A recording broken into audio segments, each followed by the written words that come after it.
السلام عليكم ورحمة الله وبركاته.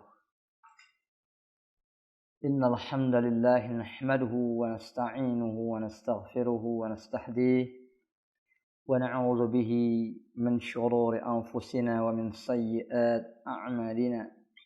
من يهده الله فهو المهتد ومن يضلل فلن تجد له وليا مرشدا. أشهد أن لا إله إلا الله وحده لا شريك له وأشهد أن محمدا عبده ورسوله الذي لا نبي بعده. يا أيها الذين آمنوا اتقوا الله حق تقاته ولا تموتن إلا وأنتم مسلمون. يا أيها الناس اتقوا ربكم الذي خلقكم من نفس واحدة وخلق منها زوجها وبث منهما رجالا كثيرا ونساء واتقوا الله الذي تساءلون به والأرحام إن الله كان عليكم رقيبا. يا أيها الذين آمنوا اتقوا الله وقولوا قولا سديدا يصلح لكم أعمالكم ويغفر لكم ذنوبكم ومن يطع الله ورسوله فقد فاز فوزا عظيما. أما بعد. Sahabat muslim dan muslimah yang dimuliakan oleh Allah Subhanahu wa taala. Walillahil hamdu wal minnah. Segala puji hanyalah milik Allah Subhanahu wa taala yang menciptakan manusia dengan segala kesempurnaan penciptaan, lalu memberikan kepada mereka petunjuk yang jelas. Segala puji bagi Allah Subhanahu wa taala yang telah mengutus Nabi-Nya Muhammad sallallahu alaihi wasallam, alladzi tarakana ala mahajjatin bayda lailuha kanahariha la yazighu anha illa halik, yang telah meninggalkan untuk kita jalan yang putih bersih, siang dan malam sama jelasnya. Setiap orang yang berpaling dari jalan tersebut pasti ia akan binasa. Sahabat muslim dan muslimah yang dimuliakan oleh Allah Subhanahu wa taala, darsun al-yaum, pelajaran kita pada hari ini insyaallah al-qaidatul ashrah min al-qawaid wal usul al-jami'ah. Kaidah yang ke-10 dari kitab Al-Qawaid dan Al-Usul Al-Jami'ah karya Syekh Abdurrahman Ibnu Nasir Ibnu Sa'di As-Sa'di rahimahullah ta'ala. Sejatinya secara urutan dalam pembahasan memang kaidah yang ke-10 ini datang setelah kaidah ke-11 yang kita bahas pada pertemuan yang lalu. Baqa'u ma kana. Al-aslu baqa'u ma kana ala ma kana. Asal dari segala sesuatu dihukumi sesuai dengan kondisi, sesuai dengan sifatnya, sesuai dengan keadaannya yang kita ketahui sebelumnya. Hatta yathbutad dalil ala taghayyurih, sampai ada dalil yang menunjukkan bahwa kondisinya berubah. Yang asalnya halal ya halal, ya, yang asalnya suci suci, ya. Yang asalnya sudah nikah belum cerai, ya. Yang asalnya jomblo ya belum nikah, ya. Itu al-aslu baqa'u ma kana ala ma kana. Maka dalam menyikapi segala sesuatu, menyikapi segala hal, ya, sesuatu, segala hal, dan menyikapi setiap pribadi, kita akan mendasarinya pada hal yang dikenal pada dirinya. Fi akhiri ahdin, ya, pada kali terakhir kita mengetahuinya. Oh, saya tahu terakhir kali wudu, terakhir kali sudah batal wudunya, terakhir kali si fulan muslim, terakhir kali si fulan non muslim, ya, begitu seterusnya, ya. Ya, jadi sikap kita terhadap segala sesuatu, segala hal kepada setiap pribadi, ya, ketika itu memang membutuhkan penyikapan. Kalau tidak ya nggak usah. Ketika itu membutuhkan penyikapan, ketika itu membutuhkan mauqifun fiqhi, ya, sikap secara fiqih, ya, maka kita akan menghukuminya sesuai dengan kondisi dan keadaan terakhir yang kita ketahui. Hatta yathbutad dalil, sampai ada dalil yang menunjukkan perubahannya. Ini kaidah penting banget, ya, dalam kehidupan kita sehari-hari, karena secara fiqih setiap muslim dan muslimah itu harus punya sikap yang jelas terhadap segala sesuatu, segala keadaan, dan terhadap siapapun, dimanapun, kapanpun. Ya. Kita akan berhadapan dengan makanan, kita akan berhadapan dengan minuman, kita akan berhadapan dengan kondisi dan keadaan, kita akan menghadapi banyak orang ya dengan beragam komunitas, latar belakang dan lain-lain. Maka setiap kali kita akan mengambil tindakan harus ada sikap fikih kan. Ini makanan saya mau makan, ini minum saya mau minum, kira-kira seperti itu ya. Dalam kondisi ini saya harus berbuat apa, kondisi itu saya harus berbuat apa. Secara fikih kita harus tahu. Jadi apa yang dibahas kemarin itu sebenarnya sangat sangat aplikatif sekali ya dalam kehidupan kita sehari-hari. Dan Islam sekali lagi memberikan kemudahan bagi kita bahwa kita tidak bertanggung jawab atas apa yang salah dari diri kita ketika kita menyikapi hanya karena kita tidak mengetahui kondisi lanjutan. Ya, kita minum sesuatu ya kita tahu halal, ternyata telah tercampur dengan yang haram, nggak berdosa. Ya. Kita bersuci dengan air yang kita tahu bersih, suci, ternyata telah tercampur di luar sepengetahuan kita dengan yang tidak suci, nggak masalah. Dan seterusnya. Nah, pada pertemuan kali ini, kaidahnya adalah sebenarnya salah satu potongan dari hadis Nabi. Kaidah ini lanjutan tentunya, karena nanti akan berkaitan dengan pembahasan kita pada pertemuan yang lalu. Al-bayyinatu 'alal mudda'i. Setiap bukti dibutuhkan, setiap bukti diharuskan untuk dimiliki oleh al-mudda'i, orang yang mengklaim, orang yang mendakwakan sesuatu. Orang yang mendakwakan sesuatu, mengklaim sesuatu pada sesuatu atau pada seseorang, dia wajib memberikan bayyinah, yaitu bukti yang jelas. Nanti akan kita bahas. Wal yamin 'ala man ankar. Sementara bagi yang didakwa, ya, bagi yang menjadi korban dakwaan,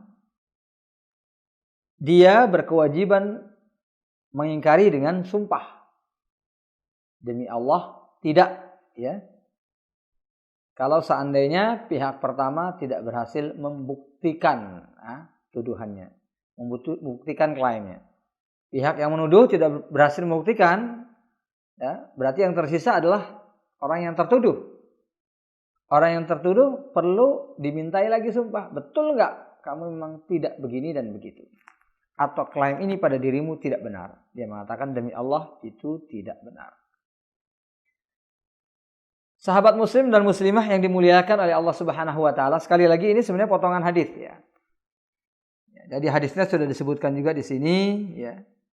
Diriwayatkan asli hadis ini ada dalam Sahih Bukhari dan Muslim ya, tapi diriwayatkan juga oleh Al-Imam Al-Baihaqi dengan sanad yang sahih dan disebutkan juga oleh Ashabus Sunan dengan berbagai lafal yang berbeda-beda. Jadi inti hadis tersebut ketika Nabi Shallallahu alaihi wasallam mengatakan lau yu'tan nas bid'awahum, seandainya semua orang itu diberikan apa yang mereka mau sesuai klaim mereka. Ya, sesuai klaim ya, klaim mereka. Semua orang itu diberikan sesuai dengan klaim mereka. Ya, lastabaha nasun, ini dalam salah satu lafal ya. Lastabaha nasun, maka sebagian orang atau akan banyak orang istabaha, akan merebut ya. Akan merebut hak amwala qaumin wa dima'ahum, harta orang lain atau bahkan nyawa orang lain. Jadi kalau seandainya setiap orang yang mengklaim itu diluluskan ya, permohonan klaimnya, akan bahaya sekali, akan banyak nanti orang yang akan mengklaim harta orang lain, bahkan mengklaim nyawa orang lain. Jadi ini ungkapan sabda Nabi Shallallahu alaihi wasallam ini disampaikan oleh beliau dalam beberapa kondisi ya. Jadi dalam Sahih Bukhari dan Muslim itu tidak ada lafal yang disebutkan di sini ya. Al-bayyinatu 'alal mudda'i, ini lanjutan hadisnya ya. Al-bayyinatu, innamal bayyinatu 'alal mudda'i. Tetapi sebagai jalan keluar, al-bayyinatu 'alal mudda'i, setiap orang yang mengklaim wajib memberikan bukti, bayyinah, bukti yang jelas. Wal yamin ala man ankar. Sementara yang mengingkarinya harus memberikan sumpah. Itulah jalan keluarnya. Ya. Di dalam masing-masing Sahih Bukhari maupun Muslim itu tidak ada lafal al-bayyinatu 'alal mudda'i dalam hadis yang lengkap seperti ini, ya. Tapi hanya disebutkan al-yamin 'alal mudda'i. Al-yamin 'alal mudda'i bagi yang mengingkari tuduhan dia harus bersumpah. Hanya itu saja. Tetapi bukan berarti makna itu tidak ada dalam hadis Bukhari dan Muslim.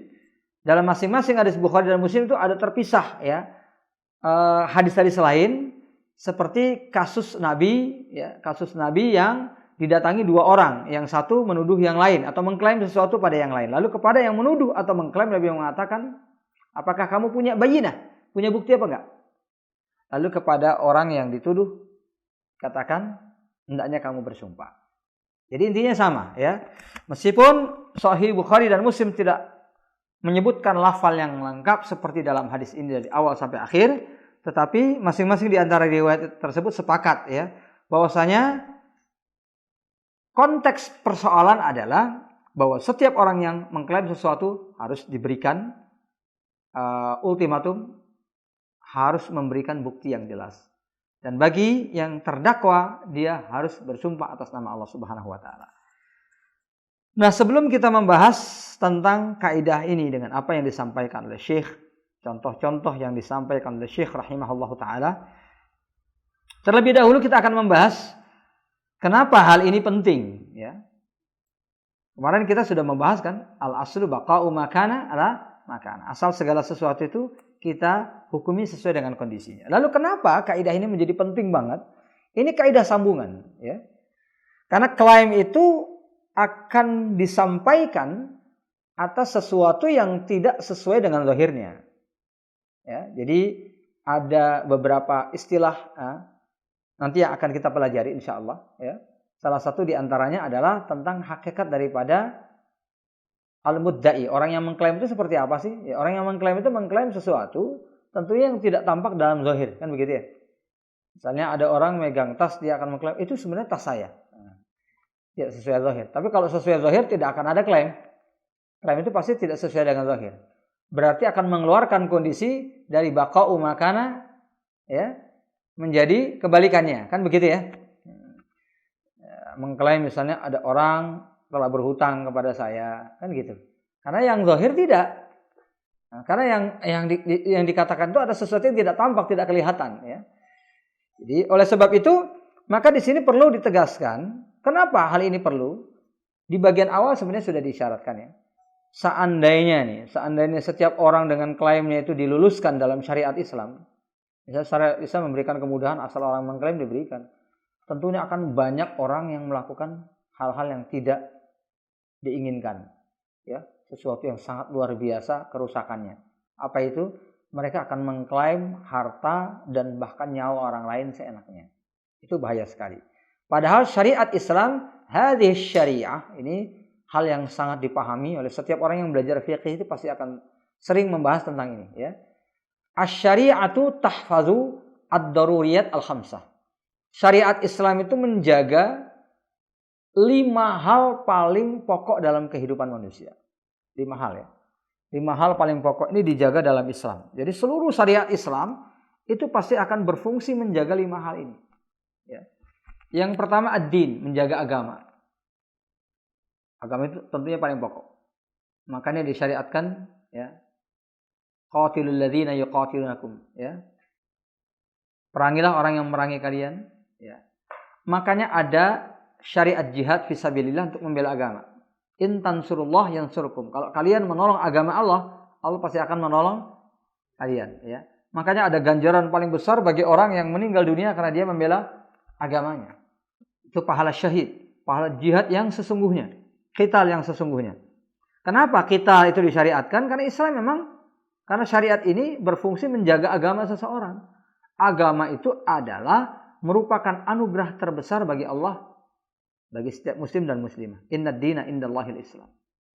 Seorang muslim boleh kehilangan nyawanya, boleh kehilangan hartanya, boleh kehilangan apapun yang dia miliki di dunia ini, termasuk orang-orang dan apapun yang dia cintai. Tapi satu hal yang tidak boleh hilang dari diri seorang muslim apa? Agama. Satu hal yang tidak boleh hilang dalam diri seorang mukmin, agama.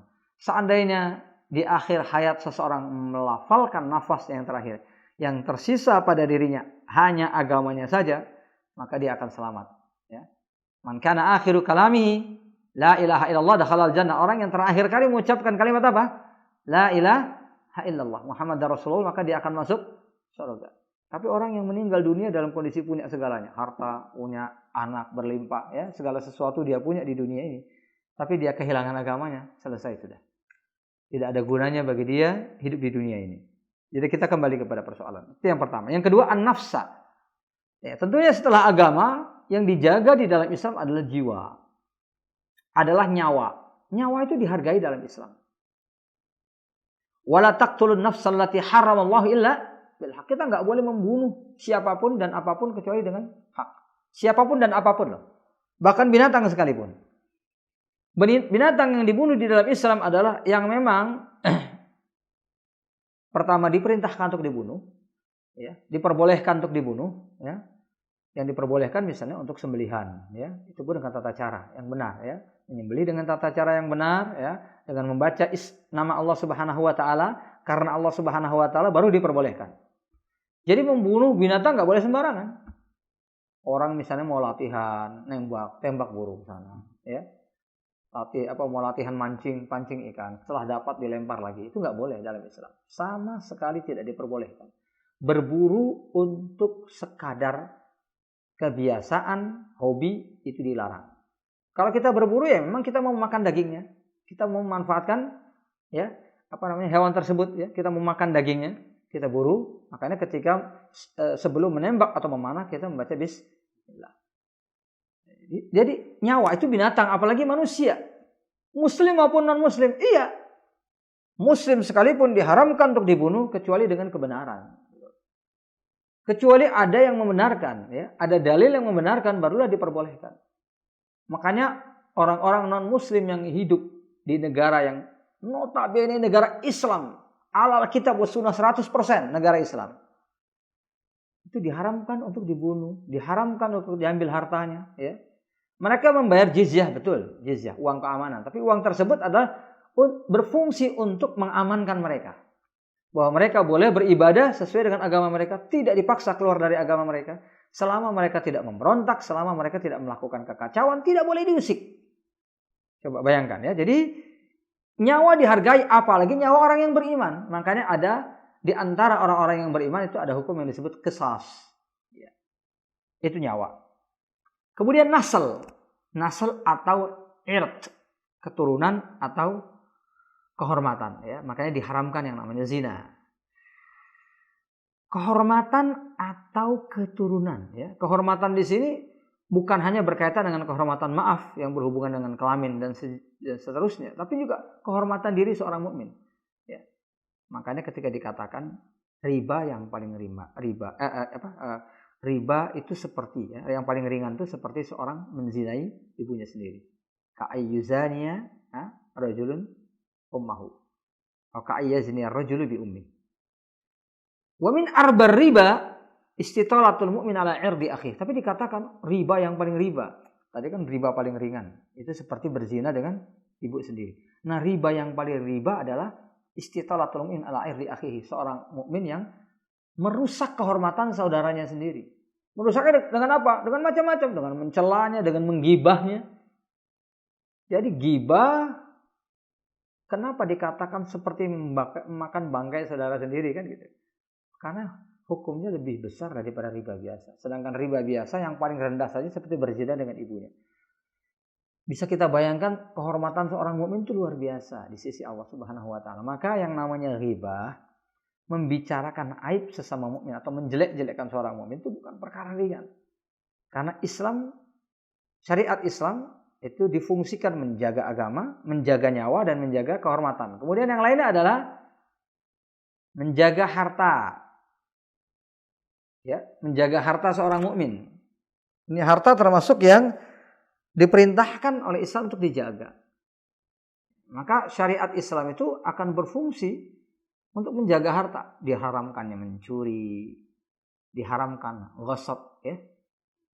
Memakan harta, la ta'kulu bainakum amwalakum bainakum bil batil. Janganlah seorang di antara kalian memakan harta orang lain dengan cara yang batil. Ya, dengan cara yang batil tidak diperbolehkan.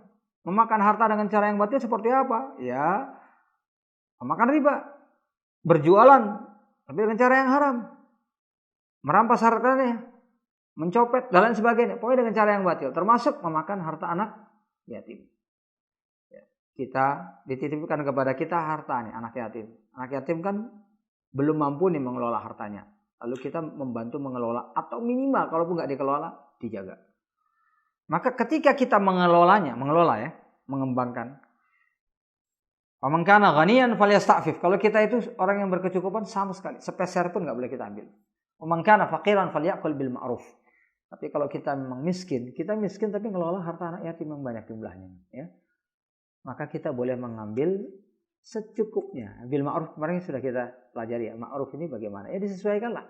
Kalau seandainya kita bekerja, anggap saja kita sebagai pegawai dari perusahaan milik anak-anak yatim tadi. Ya udah, ambil jatah kita sebagai gaji kerja kita sebulan, berapa gaji kita. Disesuaikan dengan jumlah harta tentunya yang dikelola, ya. Jangan gajinya gaji karyawan perusahaan elit, ya. Sementara harta yang dikelola cuma ala kadarnya, jangan. Kan bil ma'ruf itu berarti harus sesuai dengan kewajaran. Ma'ruf tadi kan sudah kita bahas ya pada pertemuan yang lalu, ya. Al ma'ruf itu menjadi hukum kebiasaan. Misalnya kalau harta yang dikelola sekian, keuntungan yang bisa didapatkan sekian. Kalau bentuknya bagi hasil, layaknya berapa sih? Kira-kira seperti itu. Kalau bentuknya gaji, kira-kira layaknya gimana nih dengan keuntungan seperti ini? Kelayakan itu yang harus kita nilai secara profesional, baru kita ambil. Kalau perlu kita ambil di bawah itu untuk mencapai taraf yang lebih aman. Jadi yang terakhir adalah akal. Akal juga dijaga dalam Islam. Ya, makanya diwajibkannya syariat itu kalau seseorang itu akil balik. Orang yang tidak berakal tidak ada hukum syariat bagi dirinya. Begitu pentingnya akal, ya, karena kalau orang udah hilang akal, syariat udah nggak berlaku, bayangin, ya. Padahal syariat Islam itu adalah yang menghidupkan, ya, yang menghidupkan aktivitas kita sebagai muslim dan muslimah. Syariat nggak berlaku bagi orang yang berakal, itu berarti menjaga akal sangat penting. Oleh sebab itu, minuman keras diharamkan. Minuman keras itu kan manfaatnya banyak kan. Yas'alunaka 'anil khamri wal maisiri. Islam sudah mengakui itu. Mereka bertanya tentang khamar dan judi. Qul fihima itsmun kabirun wa manafi'un linnas. Judi dan juga minuman keras itu manfaat duniawinya banyak. Kalau ada orang mengatakan, "Oh, saya minum karena bermanfaat." Islam memang sudah mengatakan begitu. Manafi'un linnas. Banyak sekali manfaatnya. Itu juga. Manafi' itu berarti bukan satu, banyak. Tetapi ada dosa besar yang dosanya itu lebih besar dari manfaatnya. Karena dosanya itu berfungsi menghilangkan akal. Ya. Fungsi dosa tersebut menghilangkan akal seseorang, kesadaran seseorang. Padahal kesadaran dan akal itu salah satu yang harus dijaga di dalam Islam. Karena kehilangan akal orang bisa melakukan banyak dosa-dosa yang lain. Karena mabuk orang bisa berzina, karena mabuk orang bisa membunuh, karena mabuk orang bisa melakukan banyak hal. Melupakan kewajibannya. Dan pada saat hilang akal, hilang syariat dari dirinya, bayangkan. Syariat sholat hilang, ya. Syariat ini hilang, syariat itu hilang. Tidak berlaku bagi dirinya sampai dia sadar. Jadi artinya apa? Artinya kelima hal ini harus dijaga. Nah, kita kembali kepada persoalan.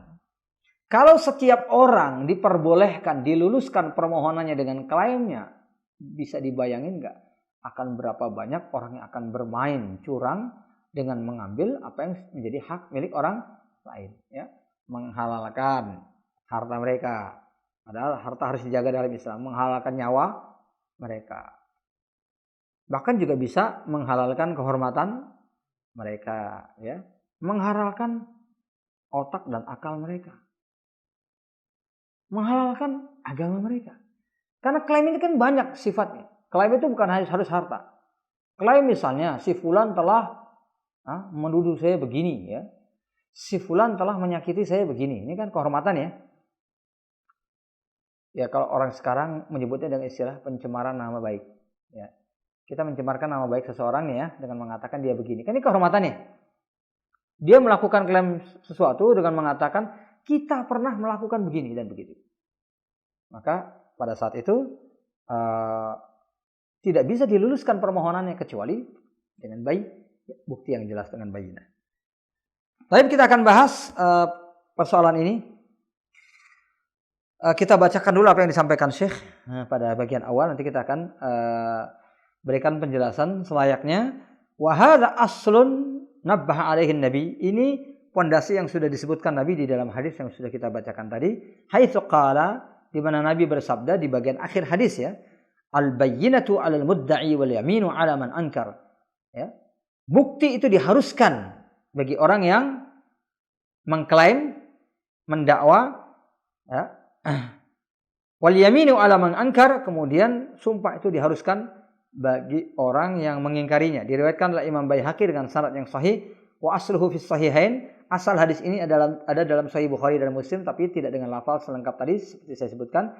Lengkap tapi dengan riwayat terpisah-pisah. Wa qad ajma'a ahlul ilmi ala anna hadzal asl, para ulama itu sepakat menggunakan kaidah ini. Seluruh mazhab alladzi yahtajuhu al-qadi, sehingga dibutuhkan oleh kaidah ini ya, dibutuhkan oleh qadi, oleh hakim, al-mufti, oleh ahli fatwa, bahkan wa kullu ahad, setiap orang membutuhkan pengetahuan tentang kaidah ini. Waqad qila fi tafsir qawlihi, ini bahkan katanya termasuk dalam tafsir firman Allah, wa atainahul hikmata wa fassalal khitab. Kami telah memberikan kepadanya hikmah, yaitu ilmu yang luas, wa fassalal khitab, dan kemampuan memutuskan perkara. Itu kemampuan memutuskan perkara ini adalah tentang kaitannya dengan bukti dan sumpah. Nah, sekarang kita bicara dulu nih tentang istilah-istilahnya ya. Di sini kan dikatakan al-mudda'i, itu orang yang mengklaim. Jadi dalam sebuah kasus, kita nggak harus hanya bicarakan kasus dalam persidangan ya. Karena tidak semua kasus atau klaim itu ada dalam persidangan secara resmi, dalam mahkamah maksudnya. Bisa aja dalam keluarga, ya, di kantor misalnya, di tempat pekerjaan, ya. Kan bisa saja seorang pegawai melakukan klaim ya, yang kemudian persoalan itu akan diputuskan oleh perusahaan. Jadi tidak semuanya harus lari ke pengadilan. Semuanya artinya bisa dilihat dari sudut pandang ini. Nah, kalau perkara ini terjadi, ada beberapa istilah yang perlu kita pahami ya. Yang pertama adalah al-mudda'i. Apa itu al-mudda'i? Ya, pendakwa. Ya, dalam bahasa Indonesia pun dakwa itu dia dakwa ya. Ya, pendakwa ya, atau penuntut ya, orang yang menuntut atau yang mendakwa, mudda'i. Artinya adalah alladzi yadda'i syai'an ala ghairi zahiri. Seperti sudah kita katakan, arti mendakwa di sini adalah mengklaim sesuatu tidak sebagaimana lahirnya. Jadi dia mau mengeluarkan nih seseorang dari baqa'u makana ala makana. Orang yang tadinya baik dikatakan, oh dia pernah begini dan begitu ya. Itu klaim namanya. Oh saya tahu dia telah melakukan kemurtadan, dia telah melakukan kekafiran, dia telah melakukan kemusyrikan termasuk. Dia telah mencuri harta saya, oh dia berutang tapi nggak bayar. Ini semuanya adalah klaim. Kenapa? Tidak menetapkan sesuatu sebagaimana lahirnya. Asal seseorang kan nggak punya utang. Ya. Asal seorang muslim ya muslim, tidak kafir.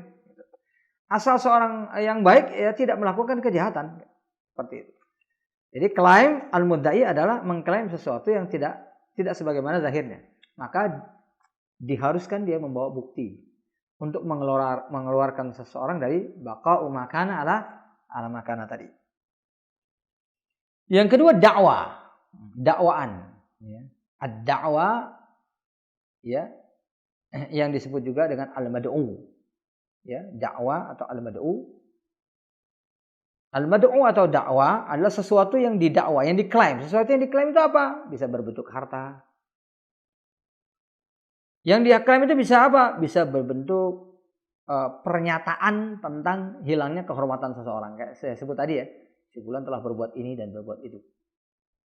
Soal pentingnya dia mengabarkan, kita nggak bicara tentang itu ya. Kan di situ ada hukum ghibah. Kenapa dia berghibah? Kenapa dia mencaci? Ya, itu soal lain ya. Tapi pernyataan misalnya itu sudah disampaikan di media massa, di media terbuka, orang banyak mendengar ya. Itu kan berarti klaim untuk merusak nama baik seseorang, ya, pencemaran nama baik. Berarti bisa juga kehormatan, bisa juga nyawa. Loh, kok yang diklaim nyawa? Iya, dia mengatakan misalnya si fulan telah membunuh anak saya. Misalnya anaknya meninggal beberapa hari yang lalu, ya sudah dikuburkan, kemudian dia melakukan klaim. Sebenarnya anak saya mati itu dibunuh. Yang bunuh siapa? Si fulan. Nah, ini yang diklaim sama dia kan nyawa nih kalau dalam Islam ya. Karena dalam Islam orang yang membunuh itu akan dibunuh, ya. Kalau terbukti dia melakukan pembunuhan tersebut. Berarti yang diklaim adalah nyawa. Oh, di luar persoalan, oh di sini kan tidak diberlakukan hukum membunuh. Ya, itu kan soal aplikasinya. Tapi yang diklaim adalah nyawa. Adapun setelah itu yang diberlakukan misalnya secara hukum, dia tidak dibunuh, hanya dipenjara dan lain sebagainya, itu adalah persoalan lain. Nah, itu persoalannya dengan konsekuensi dengan hukum di mana orang itu hidup.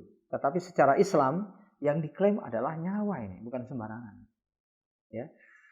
Bisa juga diklaim agama seperti saya sebut tadi dengan dikatakan si fulan telah murtad. Kan yang diklaim hilangnya agama dari seseorang. Ini bukan sembarangan loh. Makanya mengklaim seseorang itu sebagai kafir, mengklaim seseorang itu sebagai musyrik, mengklaim seseorang itu sebagai munafik, bahkan yang lebih rendah daripada yang mengklaim seseorang itu sebagai ahlul bid'ah, itu sama ya. Jadi ini hukumnya adalah mengeluarkan seseorang dari zahirnya. Asal seorang muslim kan sudah kita sebutkan kemarin ahlus sunnah. Setiap muslim adalah ahlus sunnah. Karena ahlus sunnah wal jamaah itu maknanya adalah memahami Islam sebagaimana Nabi dan para sahabat. Itu istilah ahlus sunnah sebenarnya. Ahlus sunnah, sunnah Nabi, jamaah para sahabat. Itu sebenarnya maknanya demikian. Yang namanya Islam itu Islam kayak gimana ya? Aslinya Islam ya itu. Islam itu kan Islam yang diamalkan Nabi dan para sahabat. Kita cuma ngikut mereka. Nah, jadi asal seseorang begitu kita mengklaim seseorang itu ahlul bid'ah, kita mengeluarkan dia dari baqa'u makana ala makana. Dan ini persoalannya berkaitan dengan agama seseorang ya. Baik itu agama hilang sama sekali atau rusak sebagian agamanya. Kalau kita katakan ahli bid'ah kan berarti rusak sebagian agamanya. Kalau kita katakan dia musyrik atau kafir berarti dia keluar dari agamanya, keluar dari Islam. Itu namanya. Kemudian yang ketiga adalah al-mad'u alaih atau man angkar. Terdakwa kalau dalam bahasa kita ya. Terdakwanya itu namanya dalam istilah Islam al-mad'u alaih. Orang yang terkena dakwaan. Orang yang jadi objek dakwaan, yang jadi korban dakwaan itu namanya al-mad'u ya. Nah, di sinilah ya. Al-mudda'i yang mendakwa wajib memberikan bukti. Kalau dia nggak punya bukti, maka yang dituduh dia bersumpah. Nah, ini untuk mendapatkan hak hukum dalam Islam ya. Kenapa dia harus bersumpah? Untuk mendapatkan hak hukum. Yang ini nggak punya bukti nih. Sementara di sana, ayo kamu sumpah. Dia nggak punya bukti, tidak bisa mengklaim buktinya karena buktinya hilang. Kamu bersumpah, coba kalau kamu nggak melakukan. Lalu dia nggak mau bersumpah, ya dihukum dia. Nggak mau bersumpah, nggak. Betul nggak mau bersumpah, nggak mau mempertahankan hak kamu, enggak, ya dihukum. Ya, jadi nanti akan kita sebutkan. Itu maknanya ya. Kemudian Syekh Muhammad Shalih Al-Utsaimin membahas tentang dakwah ya. Jadi unik pembahasan beliau ya. Karena tidak disampaikan oleh kebanyakan ulama dalam pembahasan mereka ya. Karena mungkin para ulama yang lain melihat dari sudut pandang yang berbeda. Karena kacamata para ulama itu dengan fiqihnya melihat dari berbagai sudut ya. Jadi Syekh Muhammad Shalih Al-Utsaimin melihat juga dari sudut yang dinamakan dengan dakwah. Apa itu dakwah? Apa itu dakwahan? Kata beliau, ada 3 hal yang menyerupai dakwahan. Hanya satu di antaranya yang disebut dakwahan. Yang pertama, seseorang yang mengatakan anna lahu syai'an ala ahadin. Maaf, anna ala ahadin syai'an, anna li ahadin syai'an ala nafsi. Seseorang yang mengatakan bahwa orang lain memiliki hak atas dirinya. Jadi bukan dirinya tapi orang lain. Misalnya kita ketemu teman ya, lalu kita ngomong sama dia, dulu saya pernah hutang sama kamu loh. Jadi kebalikannya ya, bukan nuduh kamu punya hutang, tapi saya punya hutang. Temannya bilang, masa sih? Ya, ada nggak yang gitu? Ada mungkin karena orang saking baiknya, ya, atau mungkin dia sengaja dia mau mengikhlaskan hutangnya, jadi dia ngomong, masa sih? Iya, saya punya hutang sama kamu. Ini saya lagi dapat rezeki, ini saya mau bayar sama kamu. Wahada iqrar, yang seperti ini bukan dakwah. Ini iqrar, pengakuan ya. Pengakuan bersalah. Ya. Ini ikrar. Jadi orang yang seperti ini tuntutannya tidak sama dengan yang disebut dalam hadis ini. Mana buktinya? Ya nggak harus dituntut kayak gitu juga. Namanya orang ngaku gitu. Ya, karena pengakuan ini berkaitan dengan hak orang lain atas dirinya. Beda kalau pengakuannya itu hak dirinya atas dirinya. Ya, misalnya orang yang mengaku berzina, ya, sebenarnya pengakuannya bisa diterima langsung nggak apa-apa. Cuman Islam memberikan anjuran itu diperkukuh ya, dengan ditolak dulu, tidak diterima dulu seperti yang dilakukan oleh Nabi untuk menguji apakah dia serius apa enggak. Orang ngaku berzina ini untuk dirajam kan nggak sembarangan nih loh, ya. Merajam ini berkaitan dengan nyawa, meskipun hukumnya begitu dalam Islam, ya. Tapi orang ini serius apa enggak nih? Ya, kalau serius dilakukan, kalau enggak ya enggak dibiarkan. Jadi makanya dikatakan dalam Islam bahwa hukum, ya, rajam bagi orang yang berzina dan dia sudah menikah gitu. Itu sebenarnya persoalan yang ada pilihan. Seseorang boleh menerimanya, boleh tidak gitu. Ya, seseorang boleh menerima, boleh tidak. Jadi seorang yang mengakui kemudian pengakuan itu tidak diterima oleh hakim, kemudian setelah itu dia ragu-ragu, saya ngaku lagi apa enggak ya? Enggak usah aja lah. Maka itu tidak boleh dipaksa. Kemarin kamu ngaku, jadi enggak mau dirajam enggak boleh, ya. Karena itu harus betul-betul dengan niat yang kuat. Ya, harus niat yang kuat karena ini berkaitan dengan nyawa dia yang mau dicabut ini, ya, mau dirajam. Kira-kira dia kuat apa enggak? Kalau kata dia enggak kuat ya sudah. Nanti hubungan dia dengan Allah itu antara dia dengan Allah. Bisa saja Allah mengampuni dengan banyaknya perbuatan baik yang dia lakukan. Dengan taubat yang tulus, ya, di satu masa dan lain sebagainya. Ini berlaku juga bagi orang yang melakukan perbuatan tersebut di negara yang tidak memberlakukan tentang hukum rajam. Jadi kita kembali kepada persoalannya. Jadi kalau seseorang menyebutkan klaim orang lain justru pada dirinya, itu bukan dakwah, itu namanya iqrar, pengakuan. Dan yang kedua, ya, qaulu ahadin anna li fulanin syai'an ala alan. Seorang yang mengatakan bahwa misalnya si orang ini A, seseorang ini mengatakan bahwa si B itu punya hutang kepada si C. Jadi bukan dianya, orang lain kepada orang lain. Dia si A. Si A mengatakan si B ini punya hutang loh sama si C. Yang seperti ini juga bukan dakwan. Ini syahadah, ini persaksian. Karena dia bukan orang yang punya hak. Dia orang di luar klaim dan yang diklaim. Tapi dia mengakui adanya satu hak milik si fulan atas si alan. Maka yang seperti ini sekali lagi bukan dakwan. Ini persaksian. Persaksian itu justru sebagai salah satu di antara bukti. Gitu lah ya. Persaksian salah satu di antara bukti. Jadi ada dua orang sebagai bukti. Itu jangan masing-masing dimintain bukti seperti itu lagi. Jangan lagi. Karena nanti nggak ada habis-habisnya. Buktinya apa? Dua orang saksi lagi. Nggak ada habis-habisnya nanti ya. Jadi makanya yang dimintai persaksian di sini adalah yang ketiga.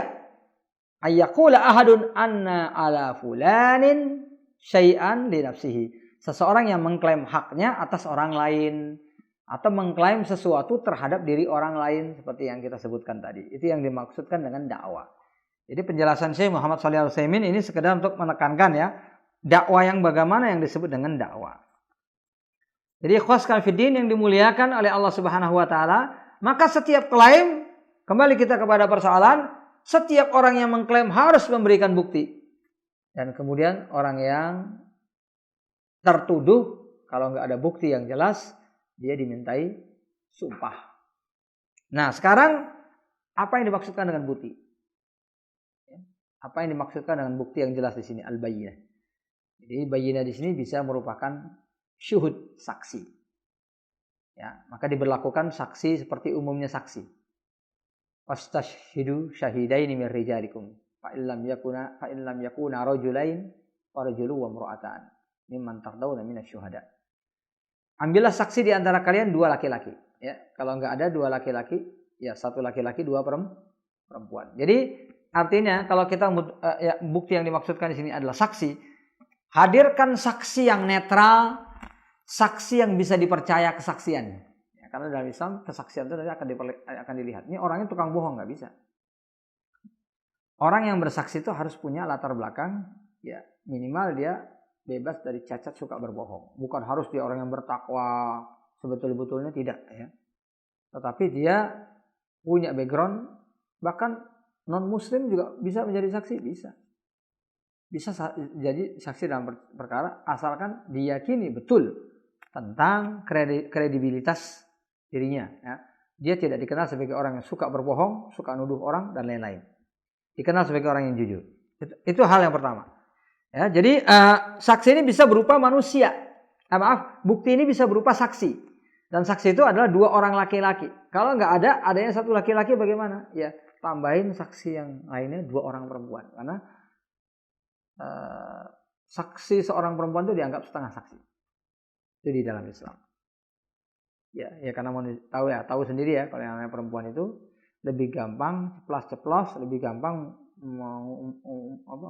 mengemukakan tuduhan daripada laki-laki. Ya, lebih gampang mengklaim tuduhan. Oh, si fulan gini, si fulan gitu ya. Makanya yang namanya gosip itu paling ramai di kalangan perempuan ya. Oh, laki-laki juga banyak. Ya, itu laki-laki yang berjiwa perempuan.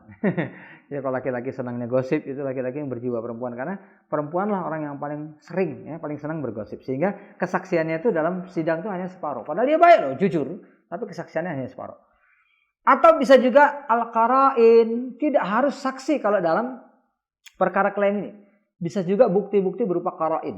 Ya, bukti-bukti berupa bukti penyerta. Misalnya rekaman video itu kan bukti. Nggak ada saksi tapi ada rekaman videonya. Ada rekaman, ada fotonya, ada yang lain-lain ya, bukti-bukti yang lain. Nanti bukti itu akan disesuaikan dengan apa yang menjadi tuduhannya. Jadi itu ya.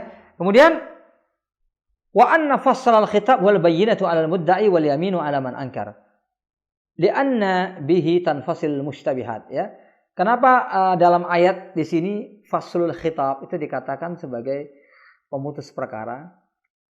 Karena kaitannya yang dimaksud dengan faslul khitab di sini adalah bukti bagi orang yang menuduh dan sumpah bagi orang yang tertuduh. Li'anna bihi tanfasilul mushtabihat. Karena hanya dengan cara itu, bukti dan sumpah itulah segala hal yang syubhat terjadi itu akan bisa diselesaikan. Wa tanhal khusumat, pertikaian itu akan bisa dicarikan solusinya. Wala syakka anna dzalika dakhilun fi fasli khitab. Tidak diragukan lagi bahwa itu merupakan bentuk kebijakan dalam memutuskan perkara. Li'anna fasal khitab, karena kebijakan dalam memutuskan perkara a'ammu min dzalik. Ya. Kebijakan memutuskan perkara itu kan bukan hanya dalam persoalan 2 orang yang berseteru saja kan. Dalam masalah yang lain. Sifatnya lebih umum, tapi salah satu di antaranya adalah hal tadi. Fakullu man idda'a 'ainan 'inda ghairihi. Pokoknya siapapun yang mengklaim sesuatu sebagai haknya pada diri orang lain, au dainan 'ala ghairihi, mengklaim orang lain punya utang sama dia, au haqqan minal hukuk, atau hak-hak ya, hak-hak kemanusiaan dia, 'ala ghairihi fa 'alaihil bayyinah. Apapun yang menjadi klaim harus ada buktinya. Wa hiya kullu ma abanal haq. Arti daripada bukti itu adalah yang mampu menjelaskan realita, yang mampu membuktikan realita, abanal haqq. Wa yakhtalifu nisabuha bi ikhtilafil mashhud alaih, dan itu nanti berbeda-beda. Fa in lam ya'ti bi bayyinah tushhadu bi sihhati da'wah. Ya. Kalau tidak ada bukti berupa penyerta, dia harus menghadirkan saksi. Wa alal akhar yamin, dan yang lainnya harus bersumpah kalau seandainya dakwah yang diklaim oleh si fulan itu tidak ada buktinya. Jadi kita kembali ya kepada persoalan tentang dakwah ini ya. Bukti yang diperlukan itu kadang-kadang bisa berbeda tergantung kasusnya. Ya, kalau seperti kita bilang tadi ada orang punya utang sama kita, itu buktinya ya seperti kita katakan di sini. Kejelasan bukti seperti di sini. Qara'in, adanya bukti-bukti penyerta. Ya, mungkin misalnya kalau hutang itu adanya surat ya yang ditandatangani keduanya, kemudian ada tanda tangan akte notaris. Ini sebagai bukti hitam di atas putih. Ini sudah cukup tanpa perlu saksi lagi. Kalau nggak ada itu harus ada saksi. Tetapi ada hal-hal yang bisa berbeda dari klaim tersebut. Misalnya begini, klaim sesuatu terhadap harta yang ada pada seseorang, tetapi harta itu juga bukan milik orang tersebut.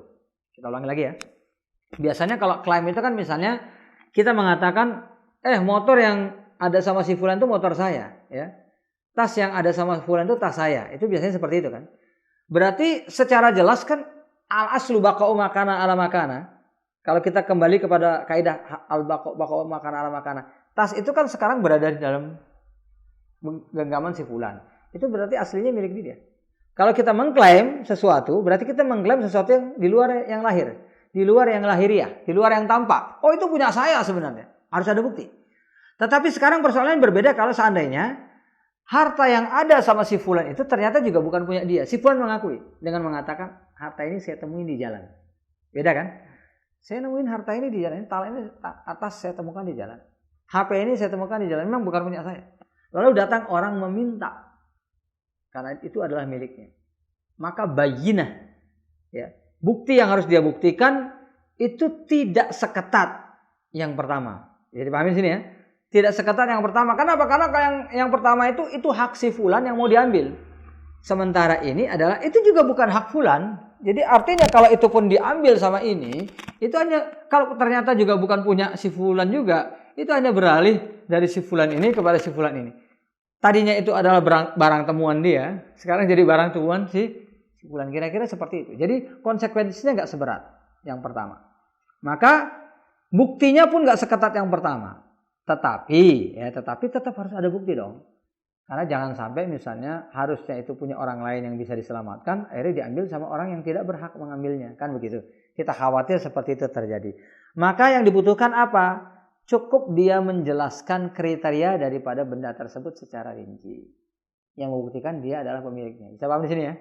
Nah, jadi cukup itu saja. Coba sebutkan kriteria secara rinci.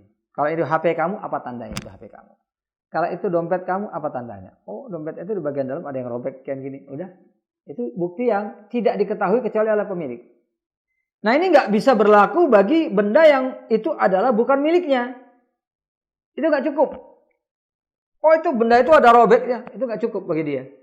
Bisa aja suatu saat si fulan pernah minjamkan HP-nya, pernah minjamkan tasnya sama si ini, sehingga si ini tahu kalau benda itu robek. Lalu tiba-tiba dia mengklaim, itu punya saya. Buktinya apa? Ada robek di dalamnya. Nggak bisa.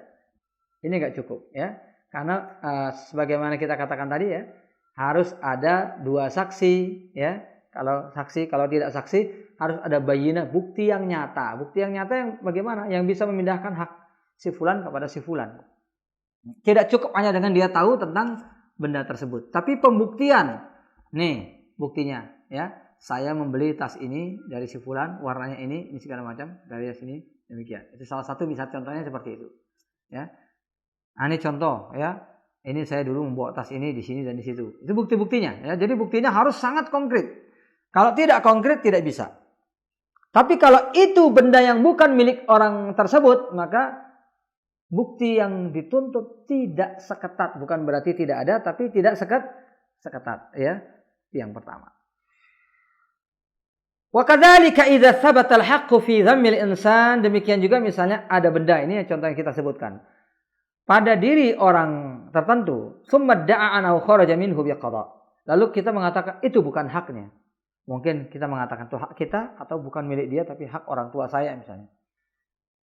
Fal aslu baqa'u, maka hukum asalnya benda itu adalah milik orang yang memegang benda tersebut. Fa in ja'a bi bayyinatin, kecuali kalau orang ini datang dengan bukti. Wa illa, kalau tidak ada buktinya, maka orang yang memegang benda itu cukup bersumpah. Nah, ini saya megang HP seharga 15 juta. Tiba-tiba karena orang lain ngiri sama saya, dia mengklaim, oh itu HP saya yang beli. Dia harus memberikan bukti. Kalau dia tidak bisa memberikan bukti, loh saya ini kan yang diklaim. Saya juga harus mau bersumpah. Karena saya mempertahankan hak saya. Demi Allah, ini HP saya. Selesai sudah. Karena benda itu sudah berada di tangannya. Dia nggak perlu memberikan bukti apa-apa. Jangan dia dimintai bukti juga kalau itu miliknya. Nggak boleh. Karena itu berada di tangannya. Tapi cukup dia bersumpah bahwa benda itu milik dia. Tapi kalau dia, bersumpah. Nggak mau. Bersumpah. Nggak mau. Ya sudah. Berarti itu bukan punya kamu. Kalau punya kamu pasti mau bersumpah demi Allah. Kalau kamu takut bersumpah atas nama Allah, berarti itu bukan punya kamu. Ya, dia yang bukan punya saya, nah, tapi juga bukan punya dia. Ini saya nemu di jalan. Nah, akhirnya keluar hukum baru. Maka kembali dimintai bukti dari si fulan, tapi bukti yang beda. Oke, sekarang buktikan bahwa itu punya kamu. Sekarang buktinya tidak sehebat yang tadi, tapi buktikan bahwa itu punya kamu yang hilang. Dikatakan seperti ini bendanya. Setelah dibuktikan benar, diberikan kepada si fulan. Karena si fulan ini juga mengakui bukan miliknya. Jadi bisa dipahamin ya. Bahwa ini perkara hak ya. Wa kadzalika law idda'a insanun istihqaqan fi waqfin aw miras. Demikian juga orang yang mengklaim bahwa dirinya punya hak waris. Punya hak waris berarti dia harus membuktikan kalau dia misalnya anaknya, kalau dia adalah istrinya. Ada fulan nih meninggal dunia nih ya, tiba-tiba datang orang, saya istrinya juga, masih sah belum dicerai. Bisa nggak? Bisa kan, di zaman sekarang bisa seperti itu. Harus dibuktikan. Mana bukti kalau kamu betul-betul memang istrinya fulan. Karena ini berkaitan dengan warisan. Fa'alaihi iqamatul bayyinah allati tusbit as-sabab alladhi yastahiqu bihi dzalik. Dia harus berikan bukti yang akan membuktikan bahwa dia adalah orang yang berhak terhadap harta tersebut sebagai wakaf, atau harta tersebut sebagai warisan, atau mungkin sebagai wasiat. Oh, si fulan sebelum meninggal berwasiat loh mau mengasihkan 1/10 hartanya kepada saya. Mana buktinya? Itu harus disampaikan.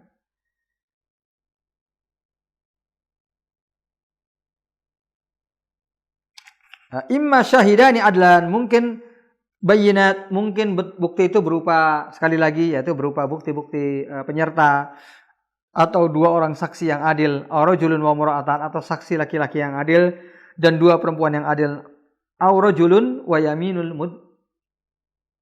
mudda'a. Atau gini, seandainya misalnya seorang itu tidak punya bukti, kan tadi sudah disebutkan ya, orang itu tidak punya bukti, maka dia akan mendapatkan bukti seperti sudah disebutkan tadi dengan tidak beraninya orang yang tertuduh tadi untuk bersumpah. Jadi ketidakberanian itu menjadi semacam semacam bukti bagi orang yang mengklaim. Nah, ikhwas kalian fiddin, sahabat muslim dan muslimah yang dimuliakan oleh Allah Subhanahu wa taala. Jadi kenapa persoalan ini perlu kita perjelas ya. Jadi ini persoalan fikih yang sebenarnya bisa rumit, bisa nggak rumit sebenarnya. Ini bisa menjadi rumit itu kalau wilayah persoalannya itu persoalan para ulama ya. Para ulama kalau membahas ini nggak saya sampaikan di sini. Ini rumit sekali. Karena wilayah pembahasan mereka itu sangat detail terhadap hal-hal yang banyak sekali. Dan mereka menyebutnya sebagai al-masail al-fardiyat. Persoalan-persoalan yang diumpamakan. Kalau umpamanya gini itu banyak sekali. Nanti akan banyak perbedaan pendapat para ulama. Ini sebagai satu contoh aja misalnya begini ya. Ini sebagai salah satu contoh saja. Ya, jadi persoalan ini bisa berat kalau ini wilayah pembahasan ulama. Ya. Tapi ini juga persoalan yang sebenarnya sangat sederhana sekali. Ya. Soal bukti sama yang ingkar itu kan persoalan yang sangat sederhana sekali. Setiap kita bisa menerapkannya dalam keluarga, dalam perusahaan dan lain-lain. Ya. Setiap ada kasus, berlakukan saja ini. Ya. Yang mengklaim mana buktinya? Ya. Yang diklaim berani sumpah nggak? Itu saja. Ringan. Tapi dalam persoalan fikih para ulama, itu bisa berkembang menjadi persoalan yang berat. Dan bisa bermacam-macam pendapat mereka dalam persoalan tersebut. Contohnya ya, contoh sederhana, ini bukan yang paling berat bukan, tapi persoalan tambahan saja. Ada 2 orang yang menikah, ya, muslim dan muslimah. Dan mereka asalnya adalah mu'alaf, dua-duanya. Ya, dua-duanya mu'alaf. Lalu si suami mengatakan, si istri mengatakan, atau si suami yang mengatakan ya, si suami mengatakan bahwa mereka itu mu'alaf sama-sama dulu. Kemudian masuk Islam sama-sama baru menikah. Jadi ketika menikah dua-duanya muslim. Ya. Karena dilihat KTP-nya yang zahir emang muslim dan muslimah nih. Ya. Jadi asalnya baqa'u makana ala makana berarti dua-duanya nikah dalam keadaan berarti sah nggak? Sah. Ini secara hukum begitu kan. Tetapi kemudian si suami mengatakan kami masuk Islam sama-sama sebelum menikah. Istrinya mengatakan kebalikan. Enggak. Ya. Kita masuk Islam secara bergantian. Nah, tergantung klaim istrinya nih sekarang. Klaimnya apa? Kalau klaimnya misalnya begini.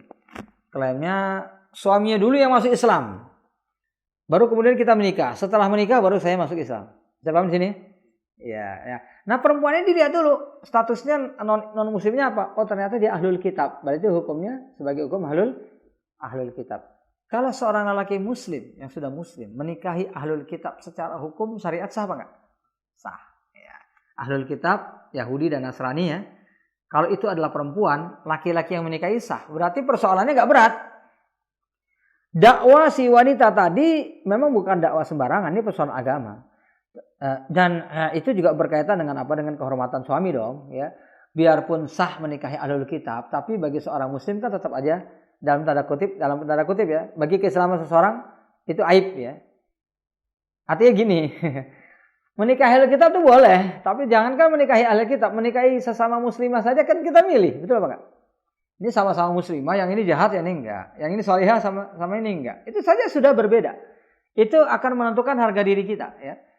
Akan menentukan kita itu orang yang soleh apa enggak gitu. Orang yang bertakwa atau enggak. Dengan menikahi seperti apa wanita yang kita nikahi. Kan seperti itu. Nah sekarang kalau nikahi ahli kitab ya, kan lebih lagi.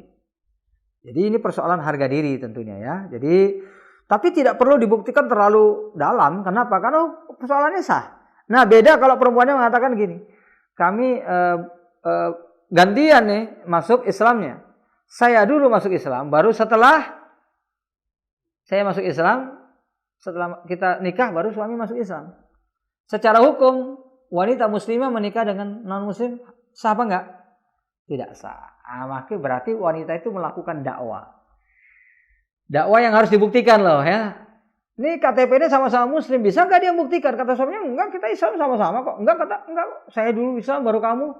Kamu Islamnya kan setelah kita berapa bulan nikah katanya. Ini bahaya karena akan berkaitan dengan apa? Dengan sah tidak sahnya menikah. Maka pada saat itu hakim harus membuktikan ya. Si wanitanya harus memberikan bukti bahwa si suaminya memang betul-betul Islamnya itu belakangan. Kalau terbukti faskhun nikah. Nikahnya harus dibatalkan oleh pihak hakim. Dalam mahkamah Islamnya harus dibatalkan karena nggak sah. Nggak sah. Loh, gimana mereka sudah misi ya nggak sah. Kemudian mereka nikah ulang. Kan caranya kayak gitu aja dalam Islam. Ya, nggak perlu juga berat, tapi dia harus melakukan nikah ulang. Tapi ini kan konsekuensi. Ya. Jadi pilihannya antara dua saja, diputuskan nikahnya. Kira-kira si suami masih tetap mau nikah sama ini nggak? Karena sudah sama-sama Islam, masih mau nikah lagi sekarang, diulangi. Dan konsekuensinya agak berat memang. Kalau mereka sudah punya anak itu nanti anaknya, maaf ya, jadi itibarnya anak zina. Tidak dapat nasab dari si suaminya. Jadi berat konsekuensinya. Ya. Nah, meskipun dia menikah ulang dan diperbolehkan, tapi konsekuensinya berat. Makanya hakim harus betul-betul mencari bukti. Kalau ternyata si wanita itu ternyata nggak bisa memberikan bukti, suruh si suami bersumpah. Kalau si suami bersumpah, udah selesai. Berarti tidak perlu diceraikan dan klaim si wanita tidak diterima. Nah, ya tidak diterima. Ini secara keputusan hakim ya. Soal tanggung jawab itu nanti tanggung jawab dia di hadapan Allah. Kan Nabi bersabda ya. Innakum takhtasimuna alayya. Kalian bisa saja meminta keputusan hukum dariku. Fala alla ba'dakum alhana bi hujjatihi min ba'd. Ada kemungkinan seorang di antara kalian lebih pandai mengemukakan hujahnya. Maka kalau itu terjadi, aku akan memutuskan berdasarkan zahir disebutkan dalam hadis. Tapi orang yang bersalah ini akan menanggung akibatnya di hadapan Allah Subhanahu wa taala. Jadi itu ya, ikhwas fillah, mungkin apa yang bisa kita sampaikan. Jadi persoalan ini nanti bagian-bagiannya akan tetap dibahas insyaallah dalam pertemuan akan datang karena ada masalah-masalah yang tetap akan bersinggungan ya. Baqa'u makana ala makana itu akan tetap dibahas dalam setiap pembahasan fikih ya. Begitu juga persoalan ini. Tapi yang perlu saya tegaskan adalah sekali lagi ini penting ya di dalam kaidah-kaidah kita keseharian karena setiap kita itu pasti akan mengalami itu. Jadi supaya kita ini sebagai penutup saja ya. Jadi sebagai penutup saya simpulkan hikmah daripada hadis ini ya. Pertama ya, hikmah dari hadis ini bahwa Islam sangat menjaga tentang semua hak-hak setiap manusia dan setiap muslim ya. Hak yang kita sebutkan tadi. Yang kedua, bahwa saya di dunia ini yang namanya klaim selalu ada. Itu hadis ini membuktikan demikian. Apa yang disebutkan dalam hadis ini adalah sebagai gambaran setiap saat akan muncul saja klaim-klaim. Baik klaim itu hak maupun klaim untuk merusak kehormatan seseorang. Maka kita jangan termasuk di antara orang yang mudah mengklaim tanpa bukti ya. Atas hal apapun kita harus berhati-hati ya. Nanti kita bisa saja benci sama orang hanya karena kabar berita si fulan sebenarnya begini loh. Apalagi sampai dia itu seorang pemimpin, seorang guru, seorang ulama. Nah, hanya kita dengar kabarnya si fulan begini dan begitu, jangan kita terima. Abaikan saja semua itu ya. Jangan diperhatikan karena al aslu baqa'u makana ala makana ya. Jadi juga nggak usah urus. Kamu ngomong kayak gitu buktikan dong ya. Ini bukan tempatnya untuk pembuktian ya. Bukan tempatnya untuk pembuktian. Kita bukan hakim ya, bukan mahkamah. Jadi itu ya. Kemudian yang ketiga adalah bahwasanya klaim dakwah bukti dan sumpah itu adalah bukan persoalan ringan ya. Pada sebab itu Islam memberikan penegasan di sini ya sebagai pembuktian atas sebuah klaim ya. Dan yang terakhir, ikhwaskan fiddin yang dimuliakan oleh Allah Subhanahu wa taala, hadis ini membuktikan bahwasanya Islam memberikan perhatian bagi kemaslahatan umum, ya. Bahwasanya Islam menganjurkan kepada kita untuk lebih banyak berhusnudzon, berbaik sangka kepada siapapun. Karena itulah yang menjadi kemaslahatan di antara kita. Sebab kalau kita nggak banyak berhusnudzon, nanti akan banyak klaim-klaim yang muncul dalam kehidupan kita. Sementara tidak semua orang tahu bahwa klaim itu harus dibuktikan dengan dua hal ini. Ya, kita tanyakan orang yang tahu tentang hukum kayak gini di antara kaum muslimin secara umum banyak sekali apa enggak? Enggak terlalu banyak, ya. Jadi akan banyak sekali hal yang hancur ya dalam kehidupan ini. Karena banyak umat Islam yang enggak tahu tentang hukum ini, kan berbahaya sekali. Oleh sebab itu, hendaknya kita banyak berbaik sangka kepada siapapun. Jangan mudah menukil kabar dan berita tentang siapapun, karena itu konsekuensinya sangat berat di hadapan Allah. Hadza lil ilmi fa'tabiru ya ulil absar. Assalamualaikum warahmatullahi wabarakatuh.